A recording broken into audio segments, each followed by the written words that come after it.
Well, we're back here with a very happy entry. I think this will take the prize for happy. It's very colorful. It makes you giggle. It does. I'm sure Barbara may not want to hear that, but it does. It makes you giggle. Well, it's called Red Rain, Purple Snow, and the poem is by Mary Bradshaw again, and her final lines say, "Today the world is colored different from yesterday. How wonderful the change is, I really have to say."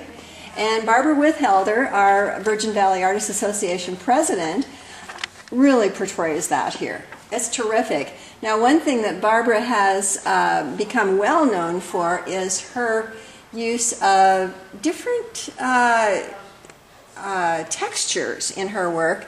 And here you see the sun. This is probably done with some sort of paper that she has added to her surface.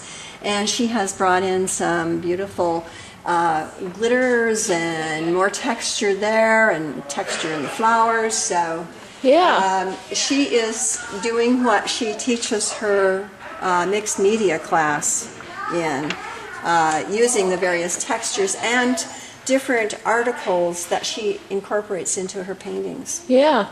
I mean, it's very delightful. It is. Just delightful. Lots of fun. Yeah. And my favorite photographer again. Here we have the Ghost Town. It's another set of digital images by Midge Galeazzi.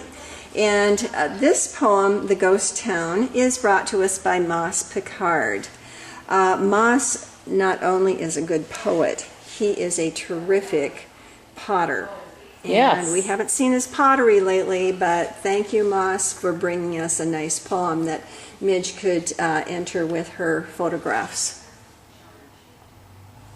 Yeah, this is just delightful. Oh, isn't this neat? The Prairie Farm by Geraldine Zarate. We recognize those sunflowers. Yes, we do. That is her trademark. And her new trademark, in my estimation, is the beautiful clouds that she uses in her paintings. I am just really thrilled at what she is incorporating into her artwork now. And she has chosen her inspiration from a poem by Karen Groves called Across North Dakota. And having grown up in that general area, man, that flat horizon line certainly looks like the Midwest. So good job, Geraldine. Beautiful poem, Karen.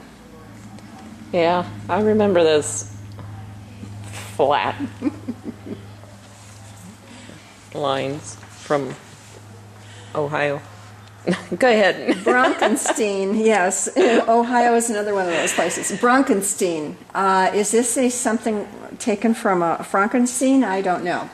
Anyway, Boots Nelson is taking his inspiration of a bucking bronco from Gary Christian's poem, Bronkenstein. The meanest horse I ever saw was one cowboy's called Bronkenstein. No, maybe it's Bronkenstein. Stein. That rhymes with line. Okay. So Stein. Okay. Got that figured out. Okay. Well, I don't know what Mel Brooks and those folks would say, but the young Frankenstein. And this is a very Janet Trabeau. Yes, Janet Trabeau. Her painting Silence is inspired by a poem by Buss of the same name, Silence. What beauty there is in silence. No tires rolling on the road, no ring, bing, ring of motorcycles, no thump of trucks. Isn't that the reason we go out to the desert? Uh-huh. It's a beautiful pairing. It is. It's just amazing, the depiction of the words in the art. Mm-hmm. Barb Hallecky brings us Ancient Ones, and her poem was done by Kelly Jo Beeson. It too is called Ancient Ones, and Barb is showing a cliff dwelling, and that would be the gist of what Kelly Jo is talking about in her poem. Mm-hmm. The ancient ones remembered as we pass, their marks fade on sandstone walls. Stories and songs of warriors so bold, like the shadows as we pass. Yeah. This is pretty. Isn't this nice? Dina Milliken, one of our new members again. I think she's taking this from perhaps Zion. She lives up in that area.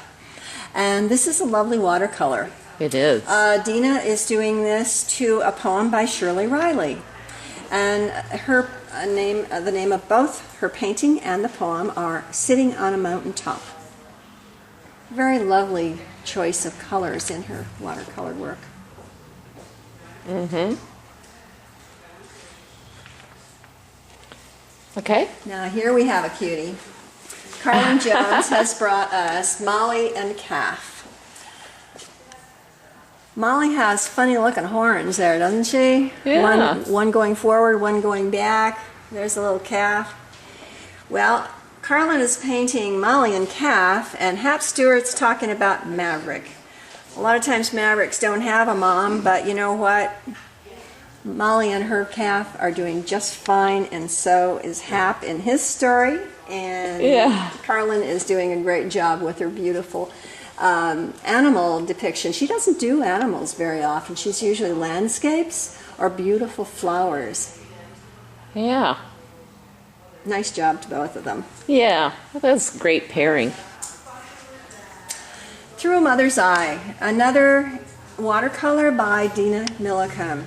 And again, a lovely poem by Shirley Riley. Somehow I'm getting the impression that these two might be buddies. Because, Yeah. I think they had 3 pairings. And, but what a nice thing. Yeah. When a friend can inspire you to paint, what could be better?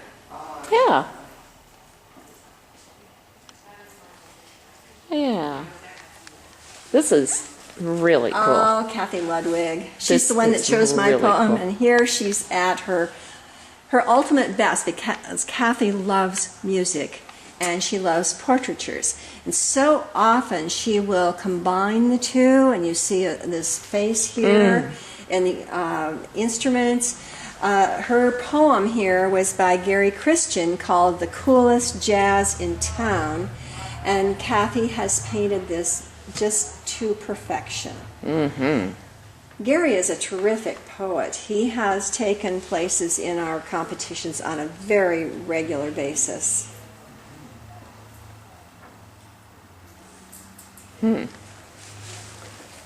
This is pretty cool.